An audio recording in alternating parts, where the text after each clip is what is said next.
Hello, everyone. Welcome to Save News TV. We are going to have the press conference today with the press secretary and John Curry. They will also be addressing the ICJ verdict on Israel genocide case against Palestine.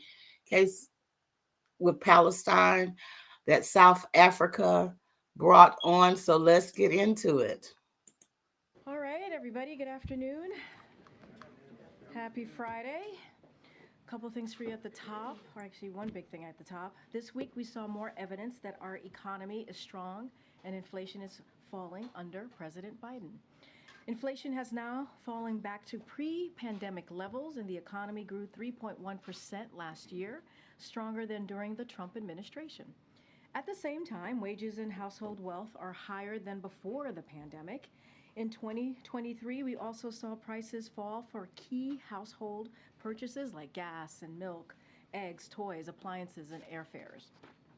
While experts predicted a recession, we heard that over and over again last year, President Biden helped grow the economy from the middle out and bottom up.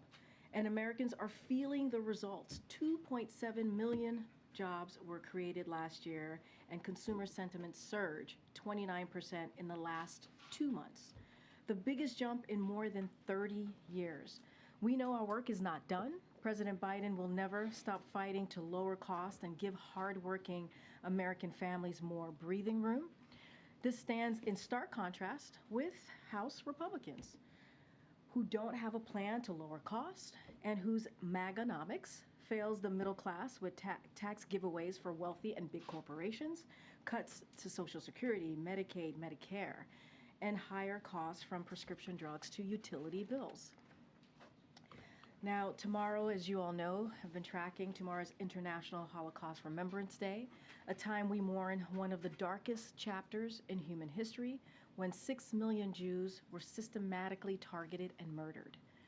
We also mourn the millions of other victims of Nazi persecution. As the President said in a statement this morning, this year our charge to remember the Holocaust is as pressing as ever. In the wake of the evil attacks by Hamas terrorists on the people of Israel, which amounted to the deadliest attack on Jews since the Holocaust. Additionally, since October 7th, we have witnessed an alarming rise of despicable anti-Semitism at home and abroad, which must continue to be met with our unequivocal condemnation. We must continue to call out Holocaust denialism and efforts to minimize the horrors that Hamas perpetrated on October 7th, including the horrific use of rape and sexual violence to terrorize victims. President Biden will continue to stand up to anti-Semitism and hate-fueled violence at home and abroad, including through the first ever national strategy to combat anti-Semitism he announced last year. This is our charge to ensure we cannot continue to say never again. All right, now as you can see, we have two guests in a room with us today. Since day one, President Biden has led the most ambitious climate agenda in history, unlocking clean energy breakthroughs, advancing environmental justice, and rallying the world's leaders to transition away from fossil fuel. And whether it's historic hurricanes, floods, or wildfires, the science is clear. Climate change is the existential threat of our time. So today, the Biden-Harris administration announced a temporary pause on pending decisions on exports of liquefied natural gas to certain countries until the Department of Education can update the underlying assessments. And to talk a bit more about this is today with us is the President's National Climate Advisor, Ali Zaidi. Ali, thank you for coming back. The floor is yours. Thank you. Thanks, everybody. Today, as Karine noted, the Biden-Harris administration is announcing a pause on pending applications to export liquefied natural gas to non-free trade agreement countries from here in the United States. The department's pause will remain in effect until the agency updates key economic and environmental analyses. These are the analyses that underpin the way the Department of Energy makes decisions about these authorization applications.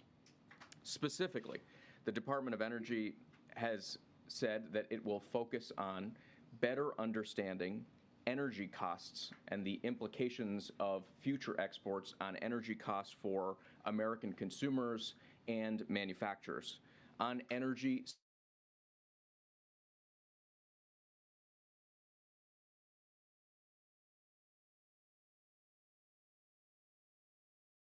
methane emissions, which we now know are more potent than previously understood, and also on the burden that export potentially places for the frontline communities where this gas is chilled, liquefied, and then exported. We need to do that accounting with the benefit of also a sharper and more current read on the market, both on the demand for global LNG as well as the projections around long-term supply. Let me be clear. The U.S. is already the #1 exporter of LNG, and we have been and remain unwavering in our commitment to support our allies and partners around the world. But we have to absorb, at this moment, we have to absorb very clearly all that is in front of us. From day one, President Biden has listened to the science, he's looked out for frontline communities, and he's followed the facts. That's absolutely critical. And that's really been the story of the president's leadership on climate from day one, whether it was signing us back into the Paris Climate Agreement, reversing countless rollbacks that threatened public health and our energy security, passing the biggest climate investment in the history, not just of the U.S., but of the world, and rallying everybody around the whole world to raise our climate ambition. In Glasgow, just a few years ago, that meant bringing people together around the global methane pledge, which now over 100 countries have joined. And just weeks ago, at the United Nations Climate Conference, that meant bringing the world together on the need to transition away from fossil fuels. So today, from President Joe Biden and DOE Secretary Granholm, we hear more steps in the right direction as we work to tackle the climate crisis and to protect future generations. Thank you, Karine, and thank you, Ellie, for being here. So why is this pause coming now and not on day one? It's almost 3 years into the president's term, and since he took office, the administration has approved thousands of oil and gas projects. So why didn't you take this pause on day one to do all the critical analysis you just talked about? So, great question. The Department of Energy, this analysis that the agency is undertaking, it's not unprecedented, it's routine. And the analytical basis for these decisions, the economic analysis, the environmental analysis, is at this point, in most cases, about 5 years old. We've also seen the market change dramatically over this period of time.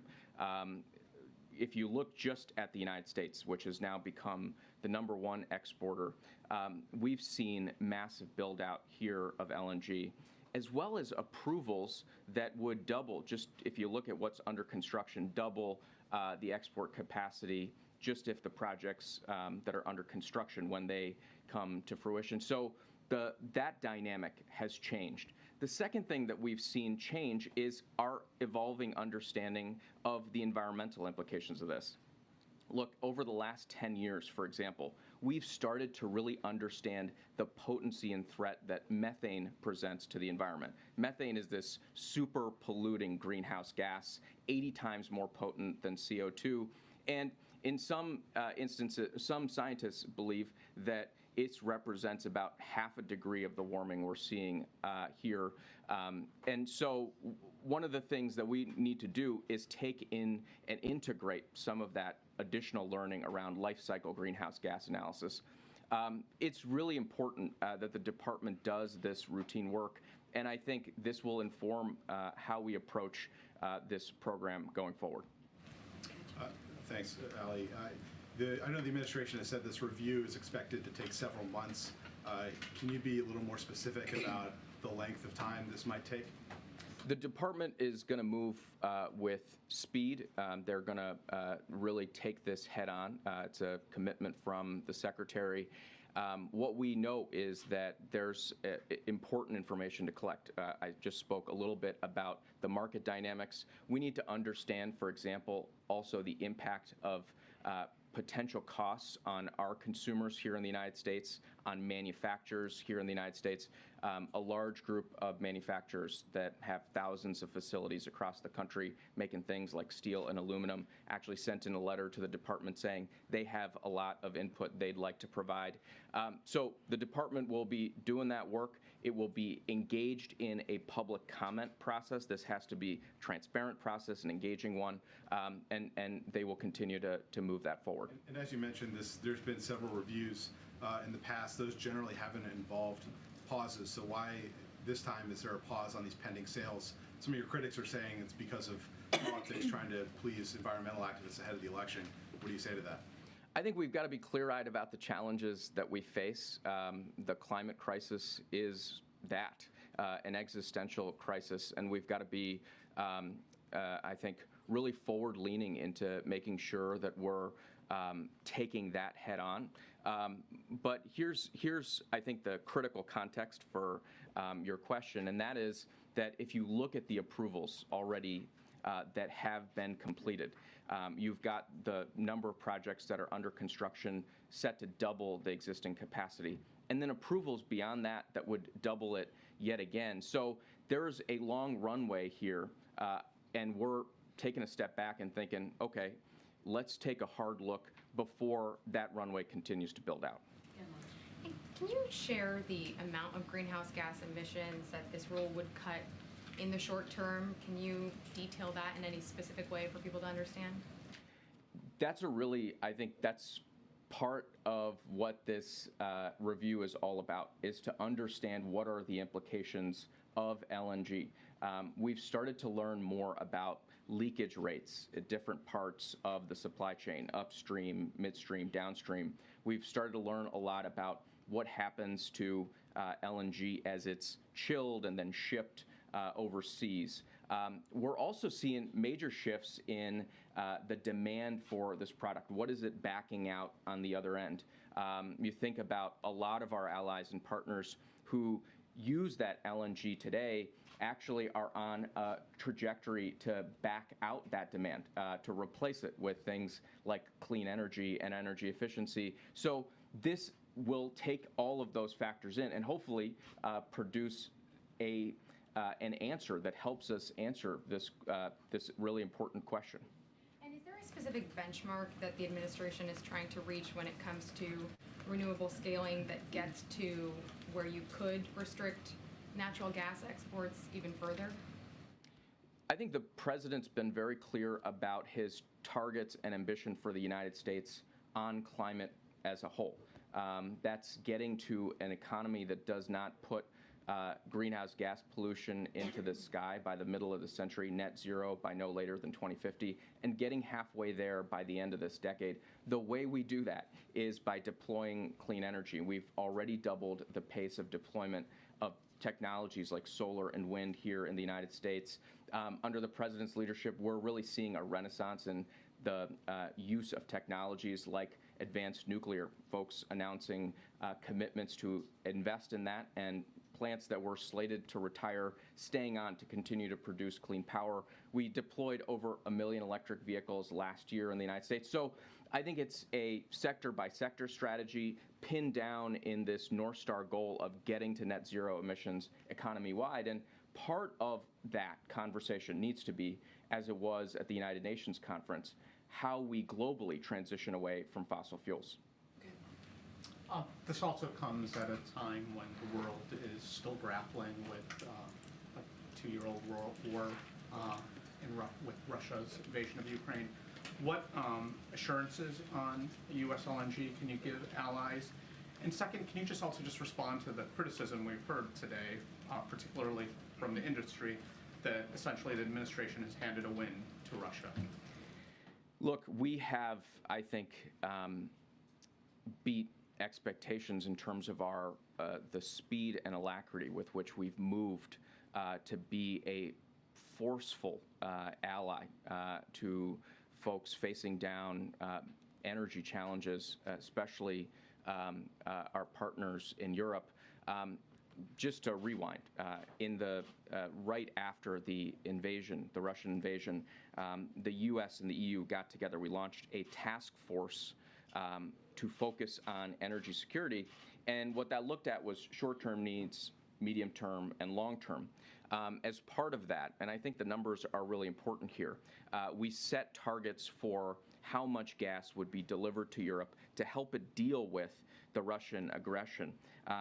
In 2021, we delivered 22 BCM. The task force set a target of 37 BCM in 2022, 50 BCM in 23, and 50 in the years that followed. We over-delivered in 22, 56 relative to the 37 target. In 23, 65 relative to the 50 target. And the capacity that we have online and that will come online will allow us to be a really strong partner to our allies. And let's all, I mean, before we make an assessment or draw a conclusion based on what the industry's putting out, let's listen to what our allies are saying. We got a letter from 60 members of parliament from across Europe saying, hey, be a partner to us in the short run, and you have been, but also be a partner to us in the long run as we all take on this existential threat. And that's what President Biden, I think, has done so effectively. He listens to the science, he follows the facts, he stands with our allies and partners, he deals with these near-term challenges without taking our eye off the ball on the existential threat that we all face. The President's, I think, delivered exceptionally well on that. Today's step moves us continuing in the right direction. Thank you, Ali. The President, in his statement today, said we will heed the calls of young people and frontline communities who are using their voices to demand action from those with the power to act. To what extent is this a response to activists who have expressed some displeasure with the President's overall record on climate so far? You know, young people have been such a central part of the coalition that really helped, I think, the President imagine this climate agenda and secure it every step of the way. You see it in him standing up to the gun lobby. You see it in him with student debt cancellations. But you really see it in the President's climate agenda, where he's launched an American Climate Corps, where he's delivered the largest investment in climate, not just in the history of the country, but of the world. He's done it by bringing everybody in. Farmers, ranchers, now part of the solution. Folks who work upgrading buildings, electricians, auto workers, all powering this future. And that's the vision that I think young people are excited about. One that's not about just getting sucked into the doom and gloom of the sky turning orange and the smoke that we breathe into our lungs, but of what we can see together if we get this right.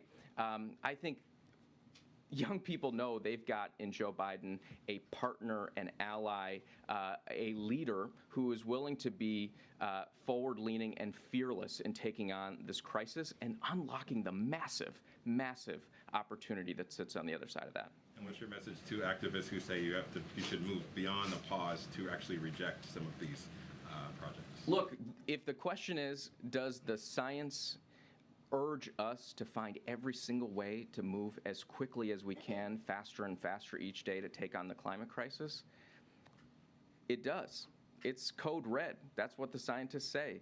And in Joe Biden, from literally day one, every single day of this administration, we've been creative, innovative, and I think intrepid in finding ways to move faster and faster in taking on this crisis. All right, last question, Ed. Yeah, thanks, Karine, thanks, Ellen. So 32 oil and natural gas industry groups have signed on to a letter saying that the pause sends a wrong message to the allies, but also that it will push countries, specifically in Asia, to turn to coal plants when they can't get that increased LNG, which we've seen in India, China, Bangladesh, Vietnam, Pakistan, Germany, when they couldn't find enough natural gas. So what's your response to that criticism? I think we've got to be really thoughtful about the interaction of energy supply and demand as we manage through a transition to a clean energy future. And look, I hear you.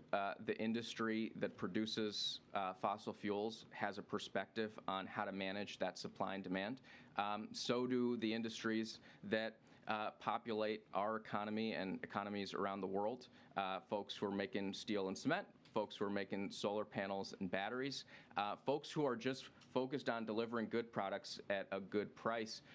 We've got to look at all of those things. That's part of the department's analysis, economic and environmental. And in the meantime, you've got a system that is ready to meet our allies and partners where they are, provide that energy security.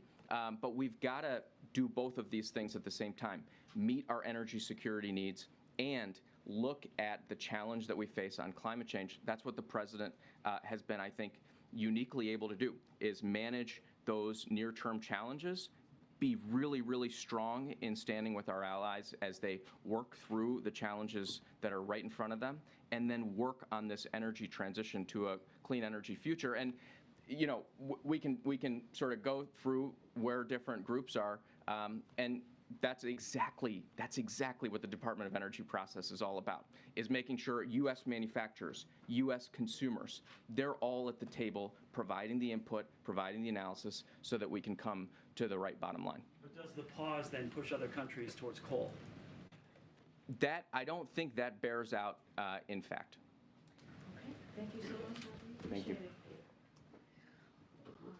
Okay, now we have the Admiral here who's going to, Admiral John Kirby, to be precise, who's going to give an update on the Middle East. Go ahead, Admiral. Yeah, just got a couple of things to get through here with y'all. Today, President Biden spoke with Qatari Emir Sheikh Al Thani and Egyptian President Al Sisi. As a matter of fact, that second call with President Al Sisi just wrapped up here a little bit ago to discuss the latest developments in Israel and in Gaza, including our efforts to secure the release of all the hostages taken by Hamas.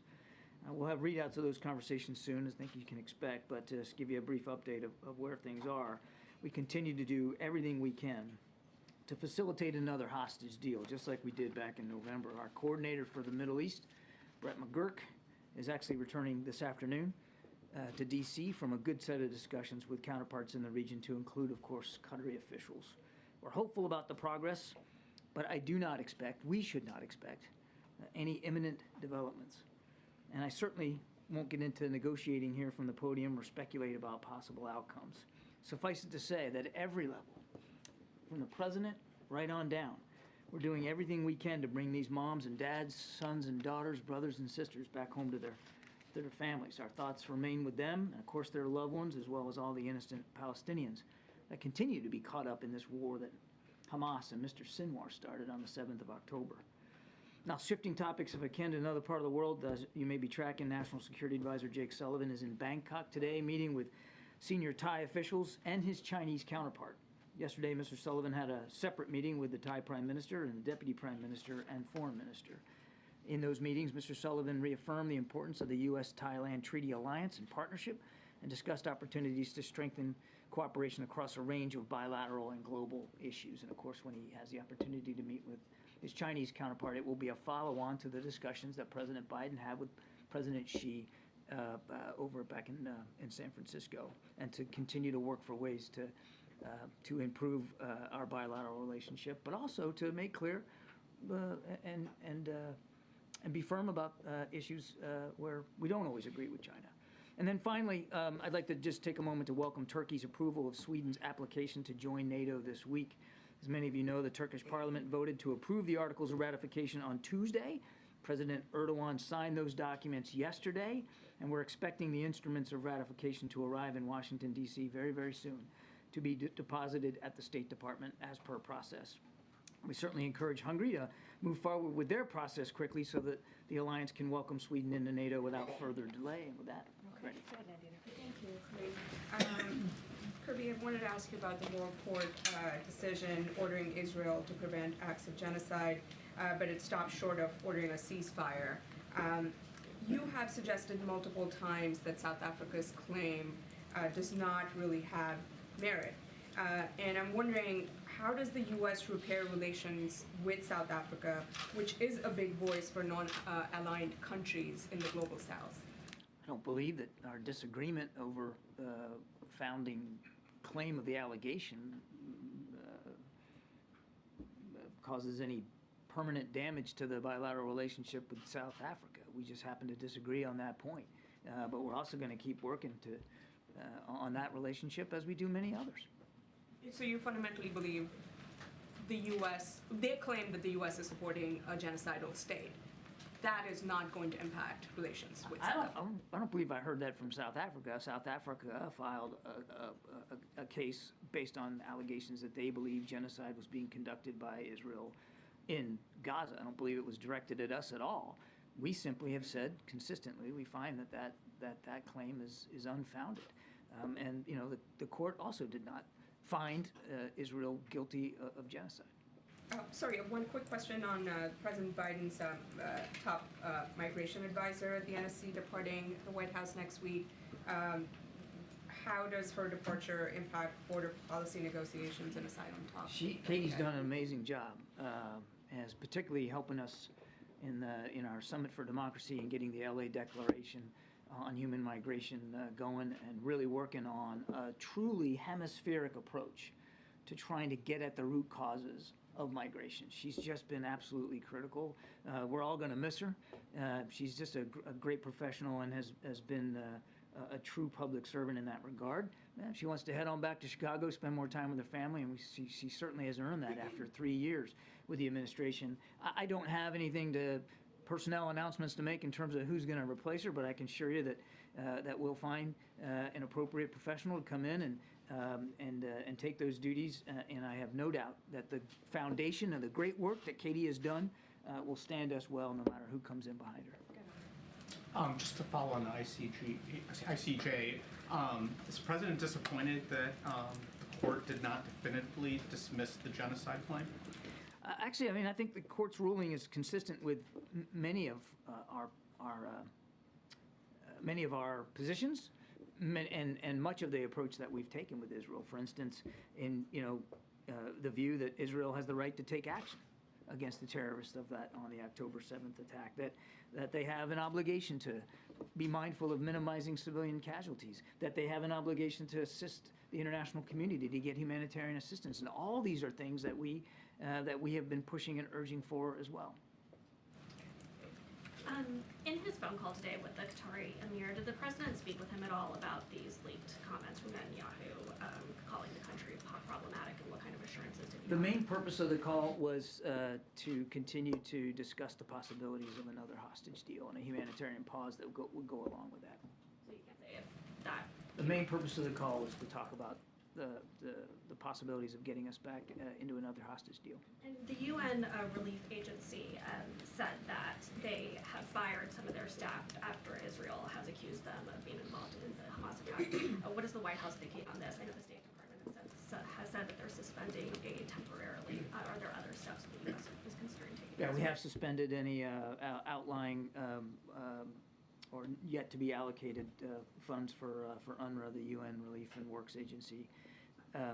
Pending the results of this investigation, we're obviously going to watch this very closely. We welcome the UN Secretary General and the Commissioner General of UNRWA, their comments today calling for a full investigation. As Secretary Blinken made clear in his call with the Secretary General yesterday, we expect that will be a complete and thorough and transparent investigation. We all want to see that. It's good for everybody. And that those who should be are properly held accountable for that. And as you saw, the UN said even including the potential for a criminal prosecution. Thank you, Karine and Admiral. The death toll in Gaza is staggering, reportedly now more than 26,000. Is there anything at this point that would stop the president from supporting Netanyahu?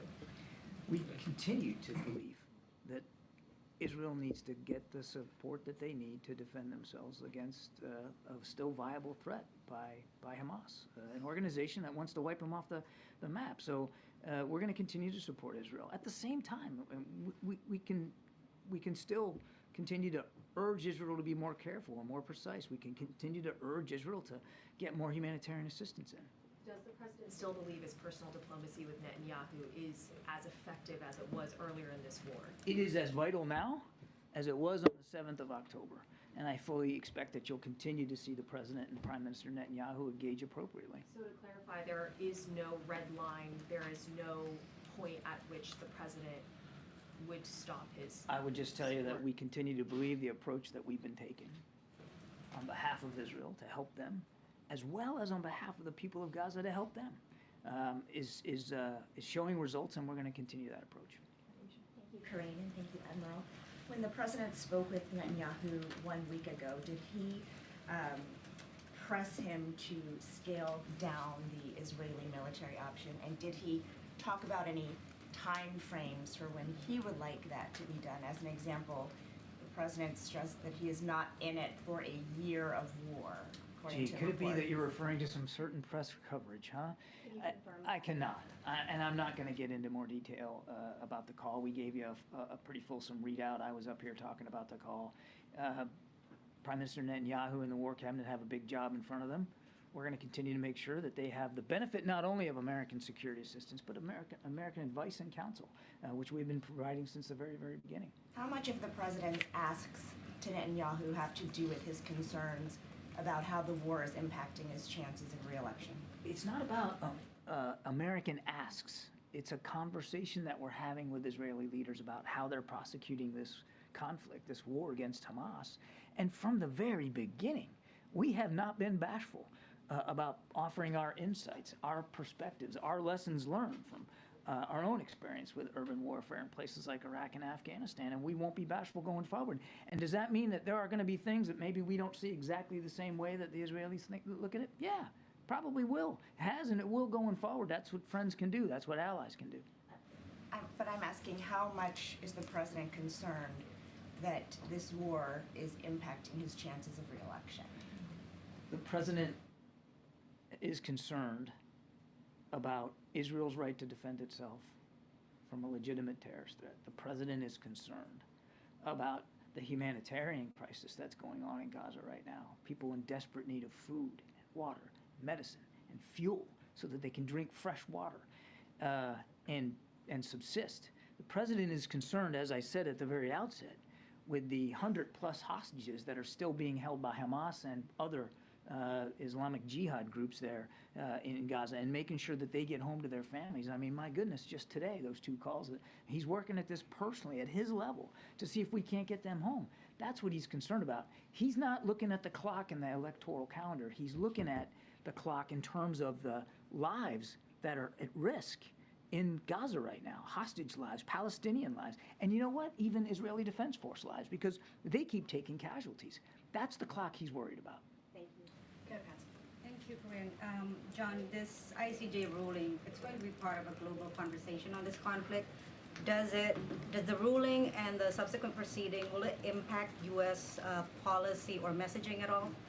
Policy or messaging on what? Conflict in Gaza. I mean, I know that you've stated, or the statement has said that, this goes in line with what you've been saying. Yeah. But going forward, do you believe that it will change or will sway the president? It's hard. It's hard to see that. I mean, I think we'll have to watch. This is obviously just a provisional order by the court. We'll have to watch how the process plays out, but it's difficult to see that it alone is going to change the approach. As I said, the president believes the approach we have been taking has been getting results, and we're going to keep at that. And I understand that the ICJ order does not call for a ceasefire, but more than 150 countries have, and more than 1,300 American scholars, and the majority of American voters are also calling for a ceasefire. So how would you respond to criticism that President Biden at this point is really out of touch with what Americans want, and also what the world demands of U.S. leadership on this issue? The president would like this war to end too. He would like to see the people of Gaza, the Palestinian people, live in peace and security. He believes in that too. And we are pushing for pauses in the fighting so that we can get hostages out and aid in. I mean, absolutely.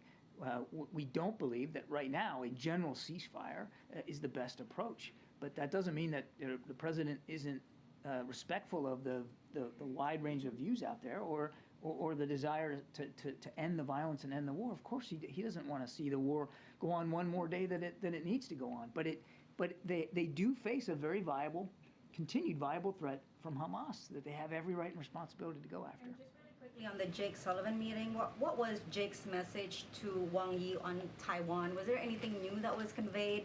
anything that's more urgent in light of Beijing's increased intimidation on Taiwan? As far as I know, the discussions with Wang Yi are just beginning and ongoing, so, I mean, I can't talk about it in the past tense, and I'm sure when Jake gets back, we'll be able to give you a little bit better sense. Thank you. The fact of the matter is that ICJ has not dismissed the allegations against Israel with respect to genocide. They do believe that those allegations warrant further investigation and deliberation. So do you stand by the words that you used earlier this month to characterize those allegations, that they're meritless, counterproductive, and completely without any basis in fact whatsoever? Yes, ma'am. And what are you basing that off of if the UN's top court believes that there is a plausible risk of genocide? They're specifically directing Israel to prevent and punish the direct and public incitement to commit genocide, and again, have not... It has not found that they are committing genocide. They are not dismissing the case, and they do believe... they are committing genocide. We have no indication that that's going on, Sabrina. We just have no indication that they are deliberately trying to exterminate the people of Gaza. Well, the ICJ specifically cited inflammatory statements that were made by Israel's defense minister referring to Gazans as human animals, the president of Israel saying the entire population of Gaza is responsible. Do you not see that as risking incitement? Comments like that are certainly also counterproductive and unhelpful. No question about that. But we haven't seen indications that the Israeli Defense Forces are getting up out of the rack every day, putting their boots on the floor and saying that their whole effort is to go exterminate the Palestinian people. They're trying to eliminate the threat that Hamas poses. I want to be very clear, and I know I've said this a million times, and you all are probably sick of me following up on this, but that doesn't mean that we excuse any single innocent life lost. The right number of civilian casualties is 0, but there's no indication that we've seen that validates a claim of genocidal intent or action by the Israeli Defense Forces. Thank you. John, you said this month about the UNRWA, you can't hold them accountable for the depredations of Hamas. How about now? Certainly it looks as if, Peter, and again, there's an investigation going on, so I'll be careful, but it certainly looks as if there's cause to be concerned about the actions of some of the members of UNRWA, the UN Relief and Works Agency, but that does not, and nor should it, impugn the entire agency and all the body of work that they're doing. They have helped save literally thousands of lives in Gaza. They do important work. Doesn't mean that there aren't some folks in that group that need to be punished for potentially these kinds of behavior, but that doesn't impugn the entire organization. That's bad, though. If there are 12 people who are accused, it's bad. It's bad if there's one. Bad if there's one. That's bad. And the U.S. is giving them money. How much money? We have suspended we have suspended. Before the suspension? I don't have the dollar figures here, John. Peter. I'll take the question and get back to you, but we have suspended unallocated funds pending the outcome of the investigation. Who does this White House vet? Because we know that people coming across the southern border are not vetted. Now we know that people that are getting hundreds of millions of dollars of U.S. money are not being vetted. So who do you guys check out?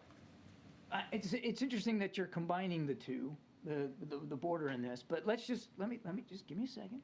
It's not like we don't have a process at the border, and there is a challenge there, and the president does want to get more border patrol agents. But this idea that just there's no vetting and there's no proper immigration enforcement going on at the border just does not comport with reality. There's a lot of work needs to be done to get better at that. But put that aside, because that has nothing to do, and you know it has nothing to do with UNRWA and Gaza. What this administration is doing and how It is a UN, resources are being used. It is a UN agency, and yes, we have contributed to their work, and that work has been meaningful, and it has been important in places like Gaza. But we also are willing to hold them accountable for this particular incident and for the alleged behavior by these particular employees. And as I've said, wait, just give me a second now. As I said, we want this investigation to be complete and thorough and transparent. And if in the investigation it's determined that people need to be held accountable, then obviously we want to see that too. But up until today, the U.S. policy then has been, we don't negotiate with terrorists, but we will give them hundreds of millions of dollars. Come on now, that's conflating here. This is not, that's like saying the whole UNRWA is a terrorist organization. You know who is a terrorist organization? Hamas, not UNRWA. Now, if the investigation proves that, in this case, I think it's about a dozen employees were assisting Hamas, and even to the point of maybe even, involved in hostage taking, then absolutely they need to be held to account. And we will, although we've already suspended any additional allocations to UNRWA, we'll certainly consider additional, depending on the investigation, whether that requires any additional changes in the way we support UNRWA going forward. Thank you. I'd like to ask about the logistics of moving people from kind of place to place within southern Gaza. We have reports that the Israeli military ordered evacuations from Khan Yunis and some of the places where people had already moved to. What is the guidance for where these Gazans go at this point? I don't know that I'm qualified to speak to that. I mean, the Israeli Defense Forces have been doing the best that they can to try to inform people about where to go and where not to go, and where safe passage is. But we're not privy to that process, and I don't think it's an appropriate question for me to answer. Okay. What we do, just in general, want to make sure that they have provided safe corridors and safe passage for people to get out of harm's way. They've done that in the past. Our expectation is that they should do that going forward. And I wanted to go back to something that Selena had asked earlier about the relationship between Prime Minister Bibi Netanyahu. Is there a sense thus far that the advice that you are giving, I guess, is being counseled and heard and listened to? And I guess I ask this in part because we've had, on our air, someone like Senator Chris Van Hollen, who's been rather outspoken that it seems like Netanyahu is not really abiding by the respect and guidance that is being given by this administration. And so is it your sense that he's listening? And if not, how do you adjust or change behavior if there are no consequences? We believe that the Israeli War Cabinet and the Israeli Defense Forces have been receptive to our advice and counsel on our lessons and perspectives. And we know that in many cases it's led to actual changes on the ground, opening up Kerem Shalom, providing safe passage from the north to the south when they were operating in the north, moving in on the north in smaller forces than they were, relying less on airstrikes. I could go on and on. They have been receptive to a lot of the things that we've wanted to see them do. It doesn't mean that we're going to see eye to eye on everything and every aspect of the way they're prosecuting this operation. Their operation. They are a sovereign nation. We provide our advice and counsel and the lessons learned. They have to make these decisions, and they have to answer for the decisions that they're making or unmaking. That's really for them to speak to. But we are confident that we have the connective tissue with our Israeli counterparts to be able to provide that perspective. Thank you so much. I have a question on Haiti. So today, a court in Kenya blocked the government's decision to send police forces to Haiti as part of an international mission. Yeah. So the administration has been very supportive of that move. So what are the next steps here? Are there alternatives? What are the next steps for Haiti? As we understand it, the government of Kenya is appealing that court decision, and I think I let it stand there. That's really for them to speak to. It's an internal legal and judicial process in Kenya. We're still very grateful for the government of Kenya's willingness to participate in a multilateral, multinational, security posture there in Haiti. We still think that's really important because the gangs and the thugs and the criminals are still causing a lot of chaos, mayhem, killing, violence. And the people of Haiti deserve a whole lot better than that. So we're still supportive of the mission set, but I'll let the government of Kenya speak to this appeal. Thank you. Thank you. Admiral. This gentleman, Thank you. Coming back to Taiwan, Taiwan's defense ministry has reported that since December 7th, 54 Chinese balloons crossed the median line. Roughly half of those entered Taiwan's airspace, and 16 crossed over the island. Are you aware of these incursions, and what do you think is the purpose? Yeah, we're aware that there were some of these surveillance balloons that were flown, particularly before and around the time of the election. And as I said at the time, these are questions that the Chinese government need to answer. What was the purpose and what they were doing? It wouldn't be appropriate for us to answer that question. Clearly, we made at the time asserted that there should be no interference in the people of Taiwan's ability to conduct free and fair elections. Thank you, Karine, and thank you, John. I have two questions. It is known that North Korea is planning various provocations for targeting this year's general election in the South Korea and the presidential election in the United States. What are the United States' preparedness measures for the possibility of North Korea intervening in the elections? No foreign actor, state or non-state, should interfere in our elections, period. And we're going to be just as vigilant in this election cycle as we have been in past about doing what we can to identify and thwart any attempts for election interference. Based on the North Korea's missile provocations so far, do you believe that North Korea actually has the ability to attack the United States? I think I'll refrain from getting into intelligence assessments. We know that the North Koreans continue to pursue advanced capabilities, including ballistic missile capabilities that they want to have. They want to be able to achieve long-range outcomes, and I think. But look, obviously, we're going to do what we have to do to make sure we can protect the United States, protect our allies and partners, and the president has devoted more capabilities into the region and has worked really hard with our counterparts in Japan and South Korea, particularly on trilateral cooperation, to be able to defend ourselves. Thank you, Karine. Back to the ICJ, I want to follow up on Sabrina's question. There is a ruling that says 15-2 that Israel should not destroy evidence of crimes against Palestinians. Do you agree with that ruling at least? Again, with making it clear that we haven't seen such crimes, and we've seen no indication of such crimes. Obviously, we respect the court's role as an arbiter of solving peaceful disputes, and we would not want to see anybody, should there be that kind of evidence in any situation, move to destroy that evidence. And all the collective incidents that we've been asking you over the month, whether it's a civilian who's carrying a white flag that's being shot dead, whether it's desecrating of graves, whether journalists who are being killed or targeted. Can you tell us, when you said that you relayed this message to the Israelis, how can we get some kind of accountability? How can we get answers for all these questions that collectively you call incidents and you cannot comment on each individual incident?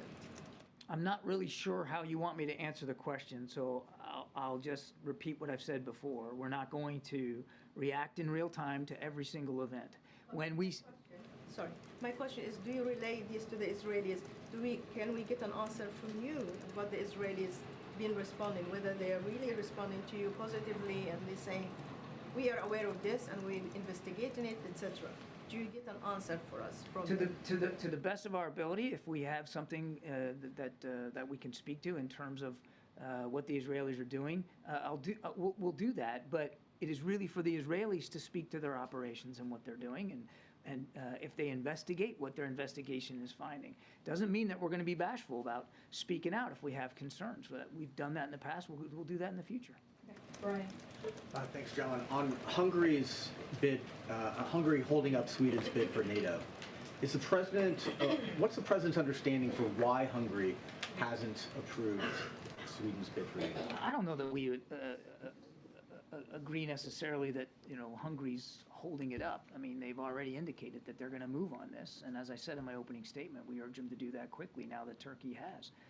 So we're very, very optimistic that Sweden will soon become the newest NATO member, and Hungary has said that they aren't going to be the holdup, quite frankly. Is the president aware of any demands that Hungary has made before it moves the process forward? I'm not aware of any specific demands made by Hungary. Again, they have said clearly that they're not going to be the holdup, and we urge them to move quickly now that Turkey has. Thanks so much. Admiral, we know that Director Burns is traveling to Europe for these potential hostage talks, but you said at the beginning of your remarks that we shouldn't expect any imminent developments on that front, so is that your way of just lowering expectations for any outcome? No, that's just my way of being honest with you about where we are in the process. I mean, I'd love nothing better than to be able to stand up here on Friday afternoon and tell you, we're there. We're not. And it would be irresponsible for me to say otherwise. What I'm hoping you get away, and I won't speak to the CIA director's travel one way or the other, but what I hope you take away from all the work we've been doing in recent days and weeks, including the phone calls that the president had today, is how seriously we're taking the issue, how hard we're working to try to see if another hostage deal can be put in place. And is there anything else the NSC can share on the Russian plane crash that was carrying those Ukrainian POWs? I'm afraid I don't have additional context or information to share on that. We're watching this, and we're certainly interested in getting as much information as we can, but I don't have anything more. Thank you so much, Admiral. Thank you. Have a good weekend. All right, got a couple minutes. Homer? Thanks. Speaker Johnson said in a letter today if the details of the Senate deal were true, excuse me, it would be dead on arrival in the House. So how do you go forward with the Senate legislation knowing it can't pass the House? Are negotiators trying to make adjustments to make it more palatable to House Republicans? So, look, the administration has been working for some time now with the Senate to work in a bipartisan way with Republicans and Democrats to find a solution, to find a way to deal with a broken immigration system and obviously the challenges that we're seeing at the border.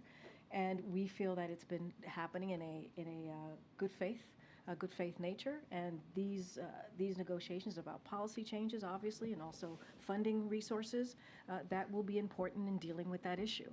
Look, House Republicans, they have a choice to make, right? They have to choose whether they want to solve a problem, actually solve a problem like the Senate is trying to do in a bipartisan way, or, get in the way and score political points. That's a decision that House Republicans have to make.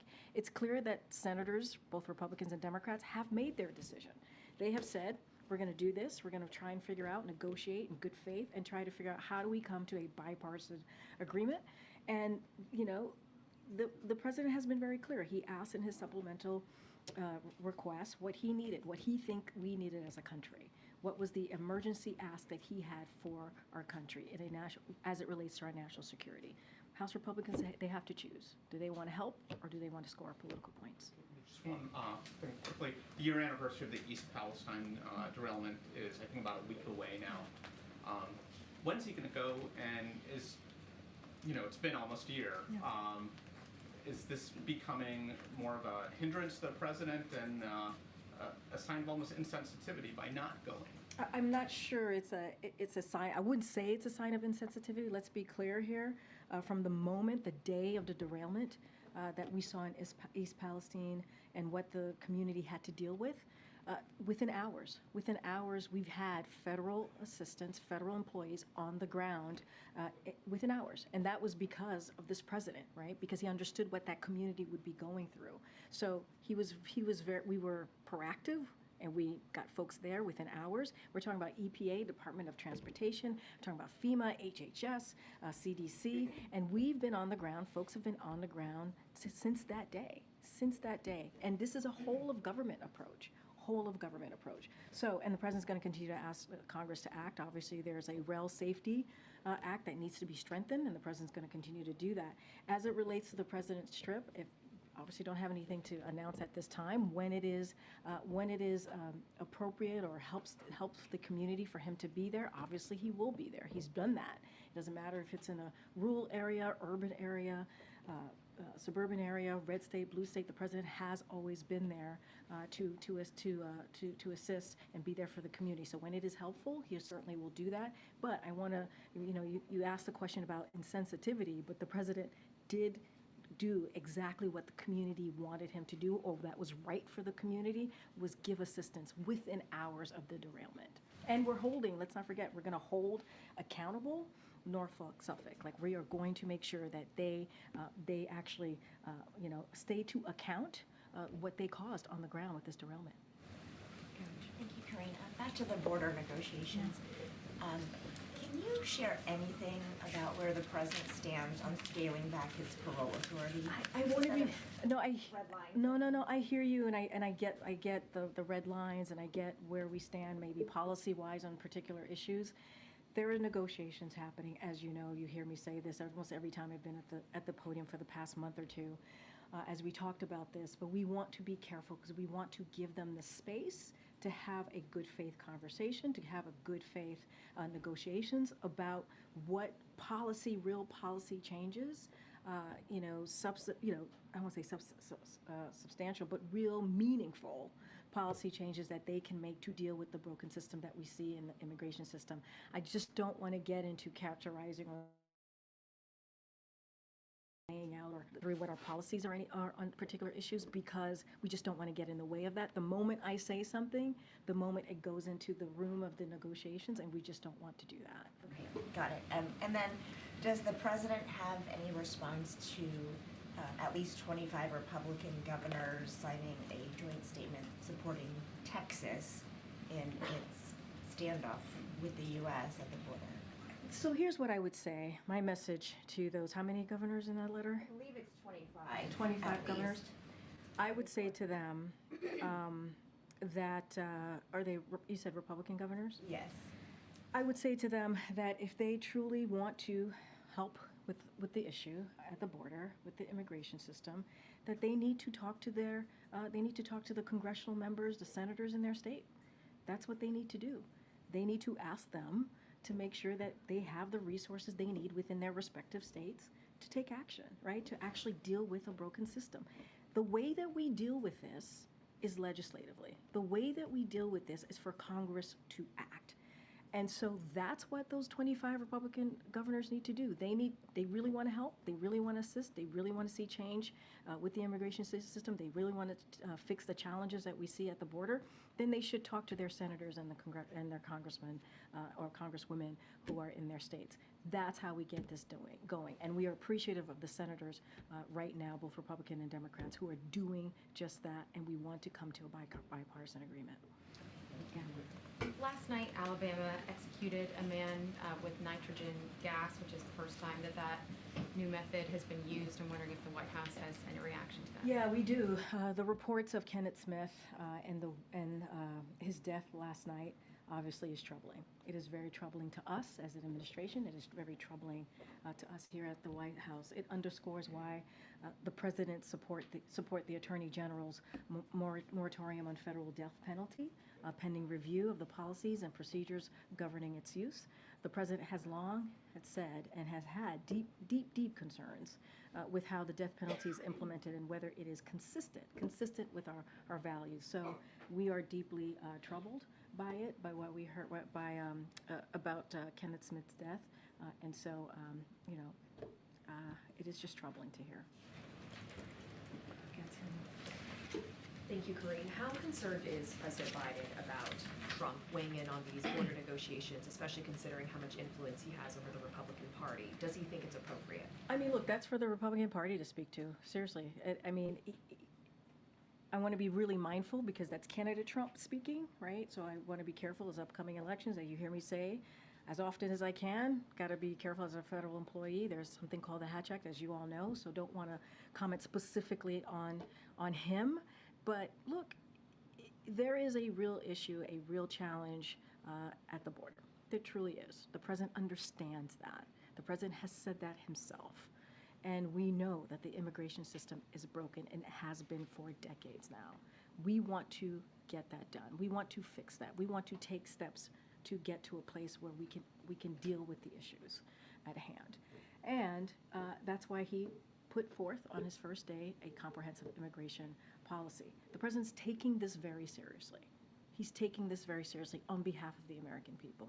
But in terms of what's happening right now, is the president concerned that politics is getting in the way? Given the circumstances here, what he was just saying about what Speaker Johnson had said, how can there still be optimism that this can move forward? There's optimism because what we've seen in the Senate are Republicans and Democrats coming together in a bipartisan way to find an agreement. That is optimism. That is optimism. It's been happening for the past couple of weeks, couple of months now, and we feel that is an optimistic look on, both folks from both sides of the aisle coming together and having those negotiation conversation on real ways to fix the problem, to fix the broken immigration system. So yeah, I think that's you all see this in the way that politics is today. The fact that we're seeing that in the Senate, that's a good thing. That's a good thing. And I already said, House has to make a decision. They have to make a decision. House Republicans have to make a decision if they want to be part of the solution or part of the problem. Has the president spoken with McConnell since inviting him to the White House? So I don't have any calls to read out. As you know, as you just laid out, they were here just last week, and this was obviously a conversation. The border security was a conversation for during that meeting. Obviously, it was about Ukraine and getting that all-important continued funding for Ukraine, but obviously that came up. I just don't have anything else to read out. But I would say folks here in our administration and obviously the Office of Legislative Affairs have been in constant communication with senators over the border security bipartisan agreement negotiation, and so that has continued and that will continue. Go ahead, Karen. Thanks. A couple questions on artificial intelligence. There were fake sexually explicit images of Taylor Swift all over social media this week, likely generated by AI. How concerned is the White House about the misuse of this kind of technology? And does the White House want to see Congress move forward on legislation that would make sharing, posting images like that a federal crime? So I'm glad you asked that question because it is alarming. We are alarmed by the reports of the circulation of images that you just laid out, false images to be more exact, and it is alarming. So while social media companies make their own independent decisions about content management, we believe they have an important role to play in enforcing their own rules to prevent the spread of misinformation and non-consensual intimate imagery of real people.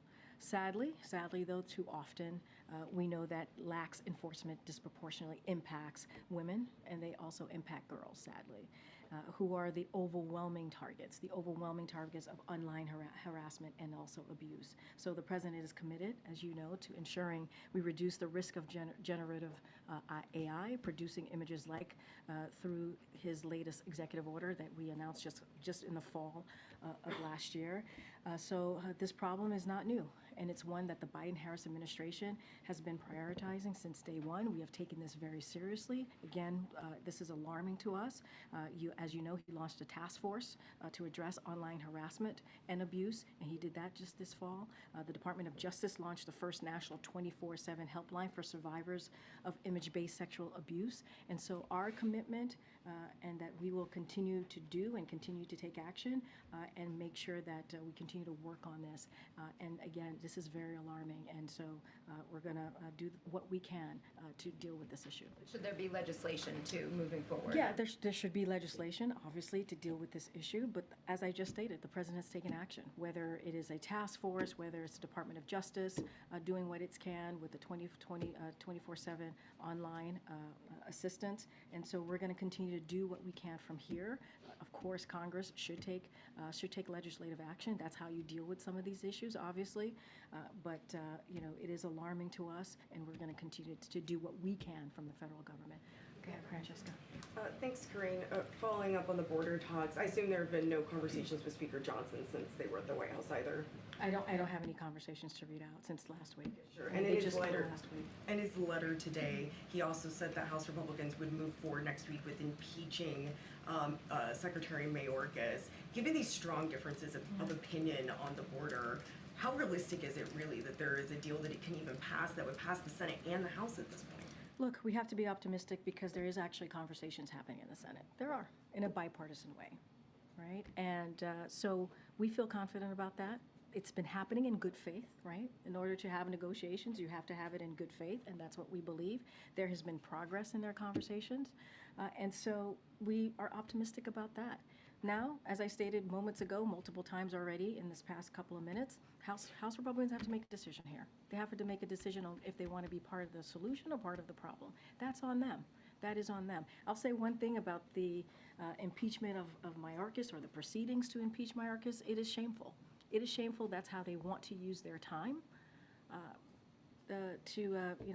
wasteful time, to try to impeach Secretary Mayorkas. I think it is shameful, and what they should do, which is the premise of your question, is work with us, work with Democrats, work with Republicans, work with the senators who are actually trying to do something to find a solution. Does the White House believe that House Republicans are intentionally dragging out these negotiations until after November's election? House Republican, which negotiations? On border security. They're not even, until after the election. Look, they have a choice to make. The negotiations right now are happening in the Senate. They're working towards a bipartisan agreement. We appreciate that. They've been happening in good faith. We think it's headed in the right direction. They've been doing it for the past couple of weeks, past almost months now. And so we think that's important. House Republicans have a decision to make. They do. They have a decision to make. Go ahead. If I could go back to the execution from last night, could you talk in a little bit more specifics about what exactly the White House finds so troubling about it? Was it the prolonged death and the pain? And then also, did President Biden himself have a reaction? So I have not spoken to the president about this, so I don't have a reaction for you on him specifically, but obviously the president has spoken to this. This president has spoken to he's spoken to how it is indeed, how he had deep concerns with how the death penalty is more broadly, right? The death penalty is something that he has deep concerns, and he feels like the way it's implemented, and he questions, right, deep concerns on whether it is consistent with our values. So that is something for sure that he's been consistent about. It is troubling. The use of nitrogen gas, of course, it is troubling. It is troubling to us, and so there's been a moratorium from the Attorney General on federal death penalty, a pending review. We need to look into this pending review of the policies and procedures. And so, yes, there's a more broad, obviously, concern of the death penalty, and the president has been very consistent about that, has been very clear about that. Thank you, Karine. Just back to the border, does the administration think Texas is failing to comply with court orders around the placement and removal of razor wire? Well, I mean, the Supreme Court is the highest, law, court of the land. It is, and they made a ruling, and on Tuesday, as you guys probably saw, DHS sent Texas a letter outlining the access Border Patrol needs in Shelby Park, for example, to do their jobs, and demanding Texas confirm this access will be honored. Border Patrol needs to have access in order to do their job. They just do. And, what we're seeing from Governor Abbott, you've heard me say this over and over again, they're making it harder. He's making it harder for Border Patrol to do their jobs. They need access. And right now, they don't have that. And it's under the Constitution of the United States that federal law is the supreme law of the land. And any conflicting state is preempted. That's the law. So you think they're failing to comply with the court's orders? I mean, it's the law. It is literally the law. I mean, it is the law. And what we want is Border Patrol to be able to do their jobs. And right now, Governor Abbott is getting in the way. And you see it, DHS sent a letter on this. I would refer you to what they wrote. Is DHS still trying to work with the Texas National Guard? Look, DHS wants the Border Patrol agents to have access. They want them to be able to do their job so that they can follow the law. When Border Patrol is trying to have access to that area, they're actually trying to enforce the law. That's what they're trying to do. And Governor Abbott is getting in the way of that. And so they're trying to do their job, enforce the law, make sure that they are able to do what they are meant to be doing as Border Patrol agents. They're communicating with the Texas National Guard. I mean, honestly, I would refer you to the DHS on communication. I'm not tracking every communication that they're having. What I'm saying more broadly, which is true, which is Border Patrol needs to be able to do their job, and they're getting in the way of it.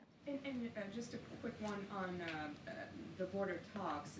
We understand, we and others have reported that the White House has said that they would accept limiting parole at the border as a condition in the Senate border talks. Can you confirm? I cannot confirm that from here. I'm going to let the negotiators have their process, go through their process. We think it's happening in good faith. We think there's been progress, and we want to see a bipartisan agreement here. Okay, Allison. Karine, if I can go back to the death penalty, I just wanted to seek clarification on the administration's position broadly on this, because I do know that federal prosecutors are seeking the death penalty for the Buffalo shooting incident that, of course, was a horrific tragedy. But I wanted to understand, is it the administration's position that the death penalty as a whole should not occur? And if so, how do you reconcile that with the justice? So here's what I would say is there's a moratorium currently, right, on the federal executions while the Department of Justice is reviewing, right? They are reviewing this process, reviewing the policies, reviewing procedures governing in the use. And I think that's what's important. And the president always has had deep concerns with how the death penalty is implemented. He always has. So there's a moratorium, there's a review happening. We're going to let the review continue via obviously the Attorney General's office. Does the administration support the seeking of the death penalty in Buffalo? There is a moratorium, there's a review on that. I'm just going to leave it to that. I'm not going to speak to any particular case at this point in time. Go ahead, Karen. Thanks, Karine. A recent Joint Center for Housing Studies report from Harvard found that a record half of U.S. renters are renting. Their rent is more expensive than they can actually afford, and for those considered to be most burdened, obviously Black and Latino households, they're paying as much as 50% of their earnings on rent, and rent is still higher than pre-pandemic levels. Considering some of these successes that the White House has lifted up, whether it be the GDP report or this recent inflation report, how do you weigh that success compared to this type of data where renters are clearly needing relief? So let's talk through the Harvard study for a second. It goes through the end of 2022, so I want to be clear about that. And over the course of 2023, just the past year, we saw incomes rise faster than prices, and many market-based measures of rent stabilize, which I think is important to note. But we know that housing affordability remains a challenge for families, as you just laid out, families in particular, poor families, Black and brown communities, obviously. And so while for decades there has been no action at all as we talk about housing affordability, and this president has taken some action to making sure that we're lowering housing costs.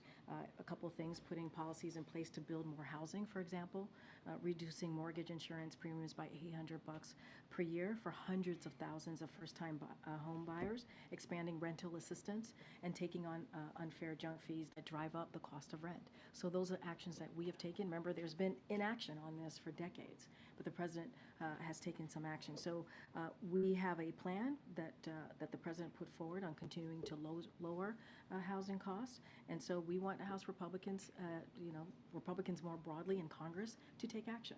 There's ways to really deal with this in a legislative fashion, and so we want them to take action. There's a plan that the president put forward, and so look, we're going to do what we can from here, but we need Congress to act. Okay, Kristen? Yes, thank you. This week, some senators say they're planning to hold hearings that would investigate the root causes of safety lapses at Boeing after this most recent incident. And of course, this isn't the first time that the Boeing MAX program has faced scrutiny. With all that said, has the administration considered expanding its quality control inspections for other Boeing planes? And if so, what could that scope look like? So a couple of things. As you know, safety is the #1 priority for FAA, so that's important to note. And let's not forget, FAA actually recently launched an investigation and increased its oversight on Boeing, so that's also important to note. This week, the FAA informed Boeing that it will not grant any production expansion of MAX, including the 737-9 MAX. And additionally, added to that, the FAA approved a thorough inspection and maintenance process that must be performed on each grounded Boeing 737-9 MAX aircraft. And so any specifics on that, obviously, you would have to go to FAA to get more information on those particular things. But there's an investigation. FAA has launched one. We want to make sure that safety, when it comes obviously to flying, is safe. That is their #1 priority. Is the administration satisfied with what Boeing has done so far? Look, there's investigation. We're going to let the investigation move forward. Obviously, FAA is on top of this, and so we're just going to, I don't want to get ahead of what's currently at hand right now. Yeah, Jared. Given the urgency on the Ukraine aid portion that I know the president has been pressing upon members of Congress, and where they are in talks on the border and immigration, has there been any consideration, or is there a thought that at a certain point in time these two issues are going to have to be separated from the supplemental?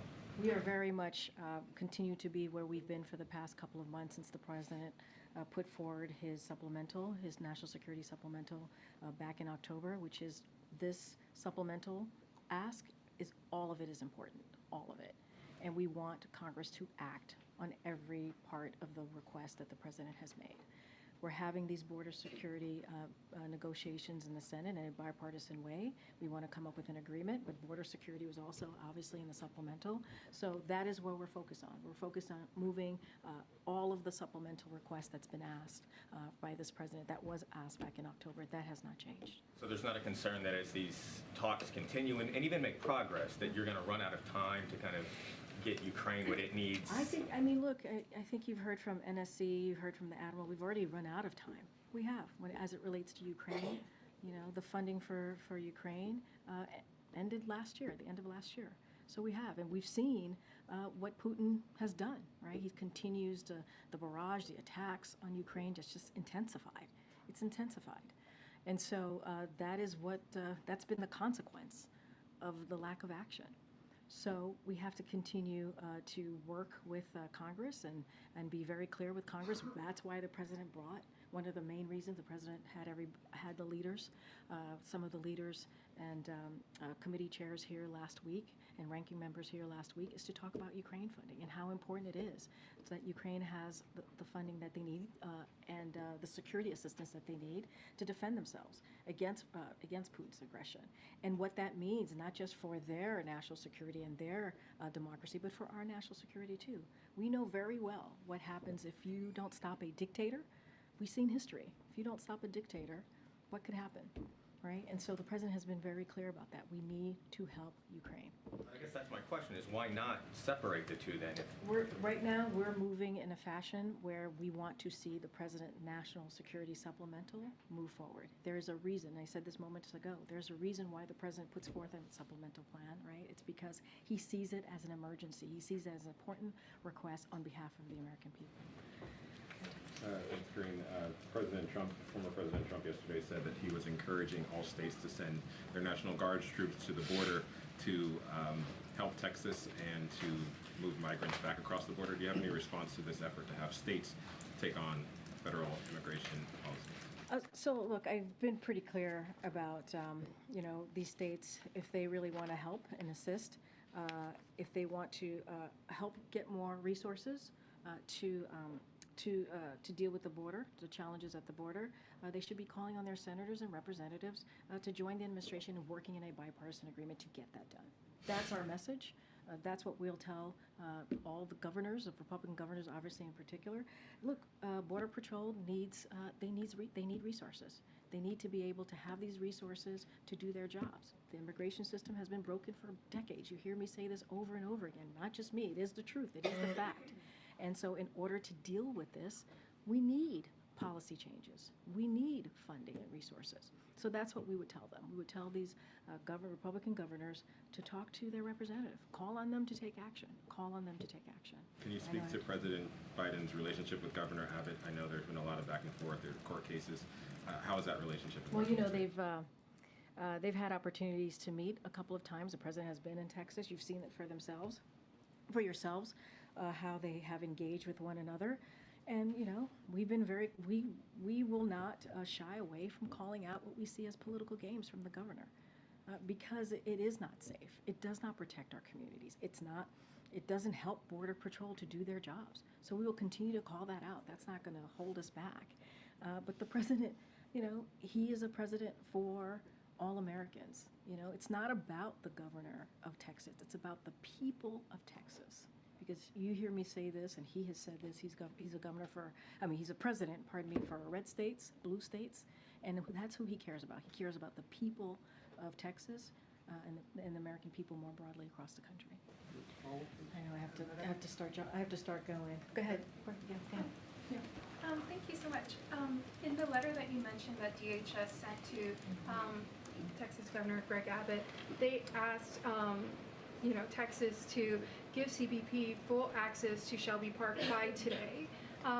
As of a couple of hours ago, about like an hour or two ago, Texas National Guard hadn't taken down the razor wire. They still had these barriers up. I guess, is the president concerned that Texas doesn't seem to be backing down or listening to the letter that DHS sent? And I guess how does the administration plan to respond if they don't, give DHS access? So I'm going to let DHS speak to how they're going to respond. Obviously, DOJ speak to how they're going to respond. What I will say is it's shameful. It's shameful that politics is being played here, political stunts are being done here, as we're trying to deal with an issue that Americans really care about, right? And all we are asking for is Border Patrol to have access to an area so that they can enforce the law.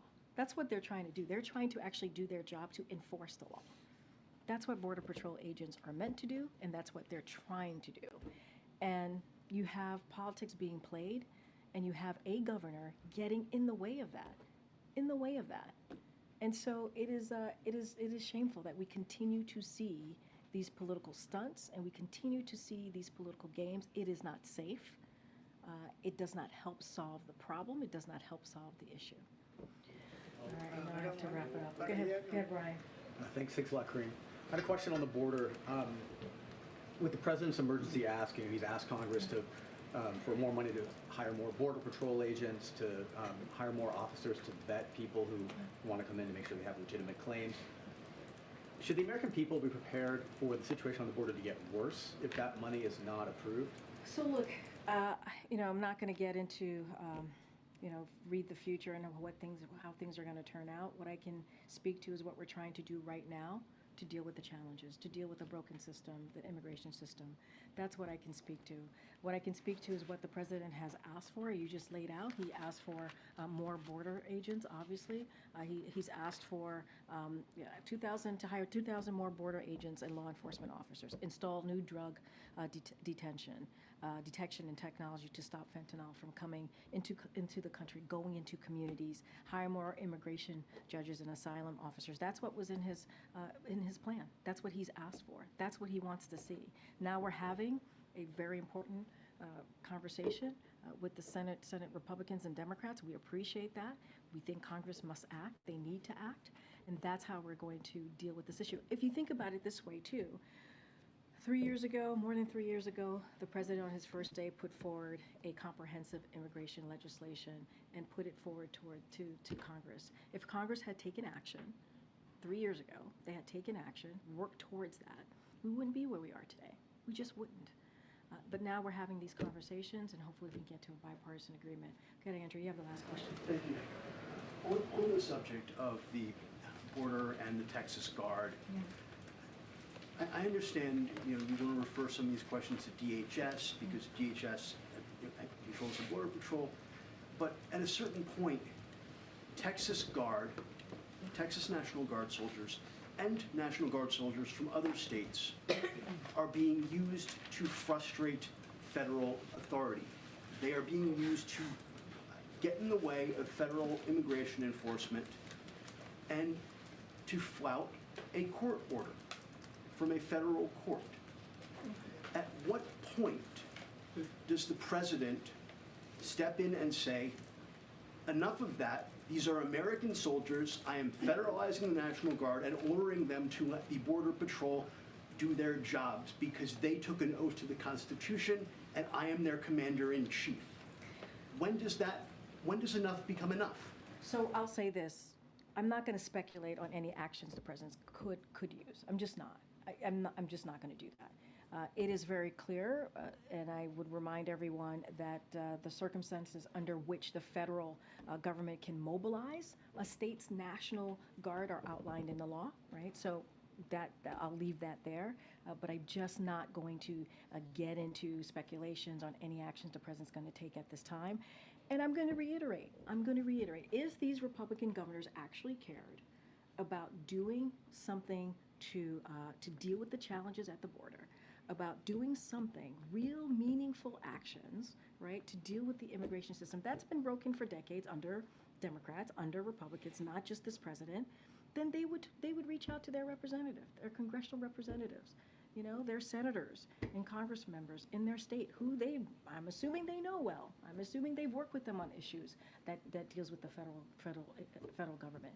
They should talk to them and say, hey, we need you, Congressman X, we need you, Senator X, in my state to work with Congress, to work maybe with the senators who are the Republican and Democrat senators who are doing this process, going through the negotiations. We need you to work with them so that we can so that we can deal with the challenges at the border. That's an easy ask. That is not difficult. That is something actually easy to do. It does not take much work from them to make those requests and to talk to their congressional members that they probably talk to and speak to about many other issues as it relates to their state and the federal level. I understand you're talking about the political process. It's not a political process. Wait, hold on a second. It's not a political process for a governor in their state to talk to their congressional members about taking legislative actions. That's not politics. That's just the right thing to do on behalf of their constituents. That is not politics. What I'm saying is that this appears to be a concerted effort led by the governor of Texas and joined by Republican governors, encouraged by the Republican likely nominee for president, who I know you cannot talk about up there, to flout federal authority, to undermine federal authority. And you don't seem to be willing to say the president will uphold the authority of the federal government. So I've already answered this question multiple times, and I'm happy to repeat myself to you, Andrew. Number one, the president has taken this incredibly seriously. Incredibly seriously. When you have a president for their first legislative action is to deal with immigration and put forth a comprehensive plan to Congress, because that's the way you're going to actually deal with this issue. 3 years ago, Andrew, and no action has been taken by Congress.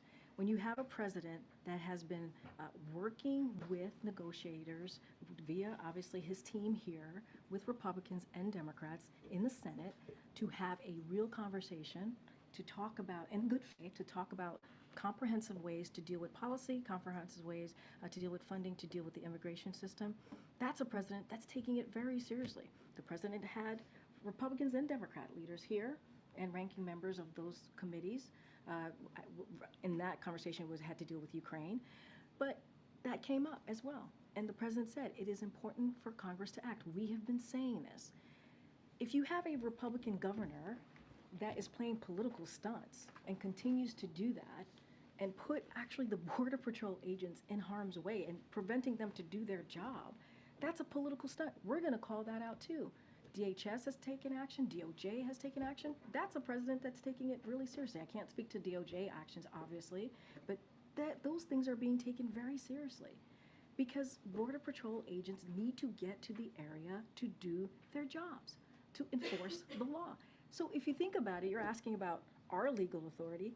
The governor is literally getting in the way of Border Patrol agents to do their jobs, enforcing the law. That's a problem, and that's something for him to answer. Guys, I got to go to a meeting with the president. Have a great Friday, guys. Thank you. Thanks, Karine. Have a nice week.